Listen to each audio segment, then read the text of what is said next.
Assalamualaikum warahmatullahi wabarakatuh. Hai semuanya, perkenalkan saya Gita Sucitra dari Prodi Teknik Informatika. Kali ini saya akan membahas mengenai algoritma perulangan melalui video tugas saya. Yuk simak pembahasannya. Nah, sebelum kita memasuki pembahasan mengenai algoritma perulangan, saya mau tanya dulu nih, kalian pernah nggak sih dihukum oleh guru kalian gara-gara kalian bolos? Sampai-sampai kalian disuruh untuk menuliskan, aku tidak akan bolos lagi di kertas sebanyak 200 kali. Pasti bayangin aja, capek banget 200 kali, mana tangan pegel lagi. Nah, nggak apa-apa ya teman-teman. Kalau di bahasa pemrograman, kita nggak perlu ngelakuin perulangan ini secara manual karena ada yang namanya struktur algoritma perulangan. Jadi, apa sih algoritma perulangan itu? Algoritma perulangan atau biasa disebut looping adalah suatu struktur dalam algoritma yang memungkinkan serangkaian perintah atau blokade untuk dijalankan secara berulang-ulang selama kondisi tertentu terpenuhi. Nah, ada 3 cara nih. Yang pertama, ada for, yang kedua while, dan yang ketiga while do. Tapi kali ini, saya hanya akan berfokus kepada cara yang pertama yaitu for. Jadi, perulangan for digunakan untuk membangun perulangan yang sudah pasti jumlahnya. Contoh, tuliskan, aku tidak akan bolos lagi sebanyak 200 kali di kertas. Nah, gitu ya teman-teman. Jadi, di situ sudah ditentukan perulangannya, berapa kali kita harus mengulanginya. Lalu, agar mudah membuat flowchartnya, teman-teman kita perlu buat psiokotnya dulu nih. Saya udah siapin psiokotnya untuk kasus tadi. Dimana seperti biasa, kita membuat deklarasi pemrogramannya atau gampangnya membuat judul pemrogramannya. Selanjutnya, buat variabelnya. Nah, di kasus saya ini hanya membuat satu variabel, yaitu nilai. Selanjutnya, bagian intinya nih, yaitu algoritmanya. Di perulangan ini memiliki 3 komponen penting. Pertama, ada start, yaitu kondisi saat awal perulangan. Biasanya kondisi awal ini berisi perintah untuk memberikan nilai awal dari perulangan.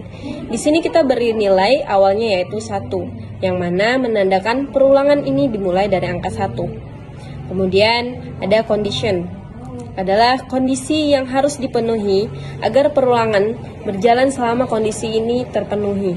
Maka program akan terus melakukan perulangan. Misalnya, kondisi ini berisi perintah, nilai kurang dari sama dengan 200. Maka selama variabel counter nilai berisi angka yang kurang dari sama dengan 200, maka akan terus dilakukan. Selanjutnya ada yang namanya increment, yaitu merupakan bagian yang dipakai untuk memproses variabel nilai agar bisa memenuhi kondisi. Akhir perulangan bagian ini selalu dieksekusi di setiap perulangan. Maksudnya apa sih? Oke, dalam setiap perulangan itu nilainya akan dinaikkan sebanyak 1 angka sehingga variabel counter ini akan naik kondisi. Nah, kebalikannya nih, ini juga bisa dilakukan untuk kondisi pengurangan atau yang biasanya disebut dengan decrement. Atau selanjutnya kita coba nih buat flowchartnya for incrementnya ya. Pertama, kita buat dulu terminal atau terminator untuk memulai. Kemudian kita akan membuat decision atau proses untuk menampung variabel yang nilainya akan kita gunakan.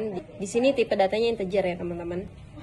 Selanjutnya kita menggunakan decision untuk kondisi di dalam perulangannya, di mana jika nilainya kurang dari sama dengan 200, maka dia akan mencetak, aku tidak akan bolos lagi. Dan kita akan menggunakan flowchart input atau output. Nah, untuk keterangan ini, input atau output di dalam flowchartnya, kita hanya perlu melihat keterangan di dalam flowchartnya ya teman-teman. Selanjutnya kita masukkan proses increment yang kita letakkan di dalam flowchart. Proses selalu yang terakhir. Masuk deh kita ke topik yaitu perulangan. Gimana setelah proses increment, maka kita akan mendapatkan nilai yang baru. Kemudian alur atau plotnya akan kembali ke kondisi mengecek apakah nilai masih memenuhi atau tidak. Jika ya, maka program akan terus berulang, dan jika tidak, maka proses akan selesai dan ditutup lagi dengan terminal selesai. Dan teman-teman mengenai perulangan, cukup strict ya materinya. Namun ini sangat memudahkan kita dalam membuat program perulangan. Oke, baik. Itu saja mungkin video pembahasan mengenai algoritma perulangan dari saya. Kurang lebihnya saya mohon maaf. Sekian. Wassalamualaikum warahmatullahi wabarakatuh.